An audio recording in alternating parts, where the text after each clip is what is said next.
Now, in simple terms, Your Excellency, this is our... This remains one of my biggest headaches, Your Excellency, because it will improve on a lot of our work.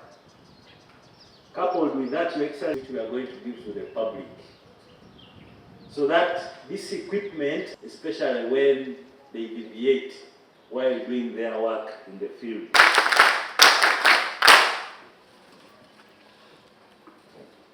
And the logic is to reduce the top heaviness of CID to back up cyber investigations.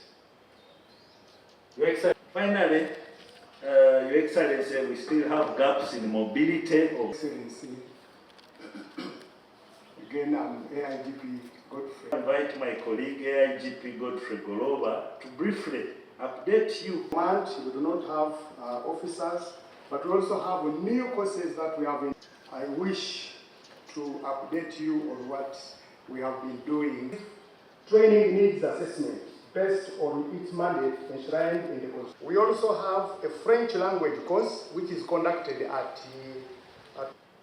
the CID induction and ideological orientation course. Ones and the new ones that we have brought on board.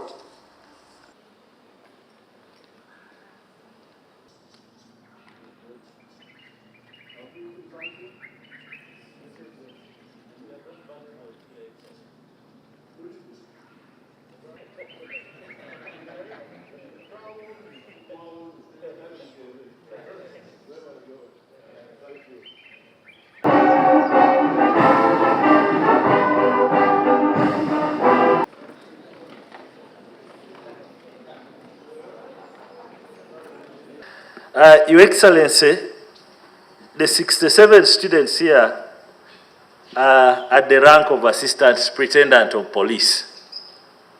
And they are mainly manning districts and divisions as CID officers. We also have 3 ASPs who are from our Professional Standards Unit. This is mainly, Your Excellency, the one which investigates deviant behavior within police force, who also train together with these people. And I should say, Your Excellency, as you have guided us the last few times we have been here, one of our biggest focus areas has been to build a critical mass within the CID that understands and appreciates the vision, mission, and the role of CID in the NRM socio-economic transformation agenda. Of course, this goes closely with patriotism and Pan-Africanism. So we have taken your guidance seriously, and that's why we keep coming here to take part of your time as we try to reorganize a critical mass that can be in one direction. The other priority, Your Excellency, which is broad, we have been trying to, in the last 1 year, after this investment in training, we have started doing some work in terms of conducting investigations on some high-profile cases, on corruption, on murders, some targeted killings, terrorism, and other issues. Your Excellency, we shall continue from time to time to update you on some of the work we are beginning now to reorganize as a result of this training and refocusing our officers. But I will never forget, Your Excellency, last year something you said which keeps motivating us. In one of those lectures, you told us that CID must, in Runyankore or Toro or Nyoro, Kora on behalf of the state. Because of our traditional system, in the modern state, CID has a central role to Okora on behalf of the population, especially on criminals. Which help in mentorship. The interaction with the resource persons focused on understanding the contemporary policing challenges and contribution of police officers in the socio-economic development of our country, Uganda. Currently, as we close the fiscal year 2022-23, we have 3 courses that are still running. The Senior Command and Staff course, as I've mentioned before, the Signal Communications Inductions course, and the Initial Recruit course. But just like my colleague, the Director CID has said, we have assembled a new batch of CID officers who are reporting on the 13th of May, this weekend to be specific. So the training function, indeed, as it were, faces cyclic challenges of funding.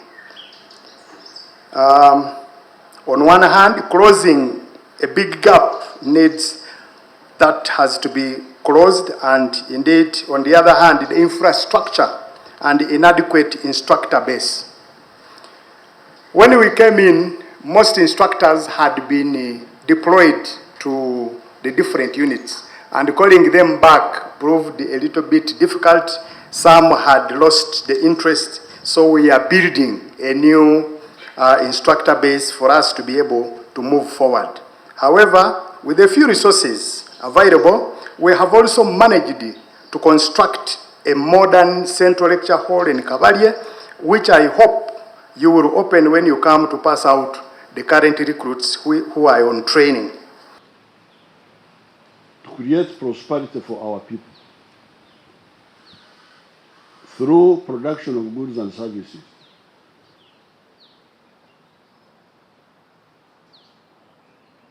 But then there are consequences. The other mission we identified was creating strategic security, working so that Africa is secure from all threats, whatever size, so that Africa does not again face what it faced in the past. In the past, because of internal disorganization, we were colonized, our people were taken into slavery, and so on. We managed to survive, but we suffered a lot in the last 600 years. So, how can we ensure strategic security? That was the second mission. Now, when we looked at prosperity, and we said prosperity can only come through production of goods and services and selling them, then we came to a point of departure with our colleagues who are talking of the politics of identity. Because for them they were saying, blood is thicker than water. And even now, they may not provide it. So that's why, therefore, when it came to diagnosis, while the other people were saying the problem is identity, tribe, religion, for us we said no. The disease is lack of prosperity.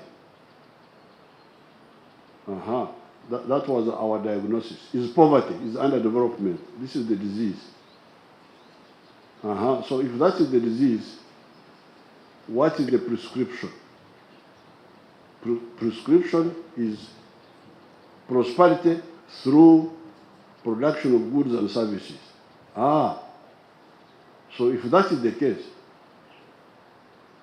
then what strategy do we need?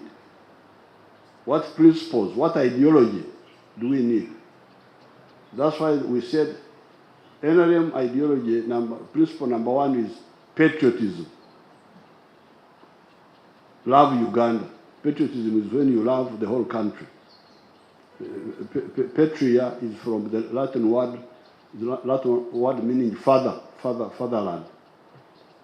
So that's why we said now, for us, while we are talking of sectarianism, we are talking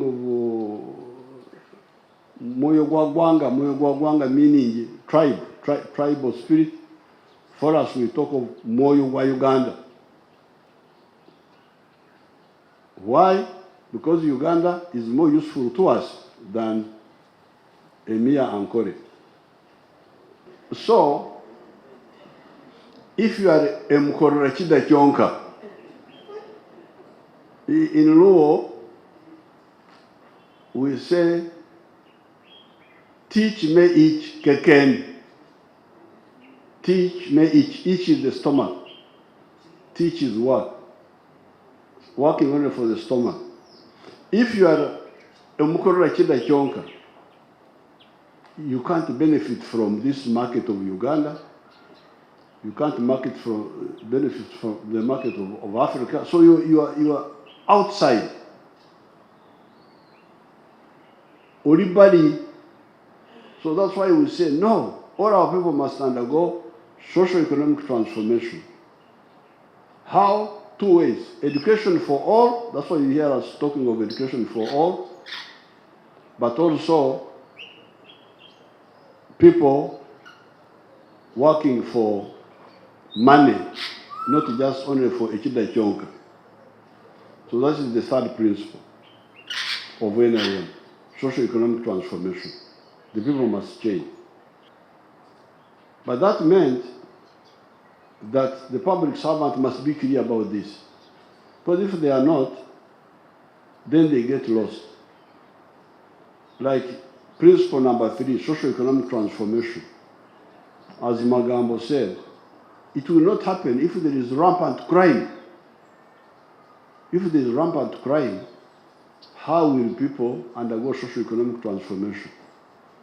Because you work, when you have worked, somebody comes and steals what you have produced. And there is no accountability. The one who steals what you have produced is not arrested. It is impunity. How will it happen? So we must have peace and a crime-free society. When it is crime, there is corruption. People cannot, investors can't come here. Because when investor comes here, instead of using the money to buy machinery, he must pay bribes. Bribe this one, bribe the other one, bribe the other one. In the end, the cost of doing business in Uganda becomes very expensive. And they run away. They go to other countries. If you go in the town here, like if you drive in the evening from Munyonyo through Kansanga, you will see many Africans from other countries, Somalis, Eritreans, Ethiopians, massive. So therefore, CID, the security forces, have got a very crucial role in that principle number 3, socio-economic transformation. Socio-economic transformation will not happen if we don't have a good CID, if we don't have a good police, if we don't have a defense force which can guard the borders. But even if the defense force guards the borders, there is no open war, but there is crime, still it will affect our ability to transform economically. So therefore, I think you people, as Magambo was saying, you are lucky. You have now got a chance to fight your own little war. This little war is against thieves. These are not big enemies. They are not like the ones we are fighting. For us, we are fighting real enemies. But for you, you are fighting just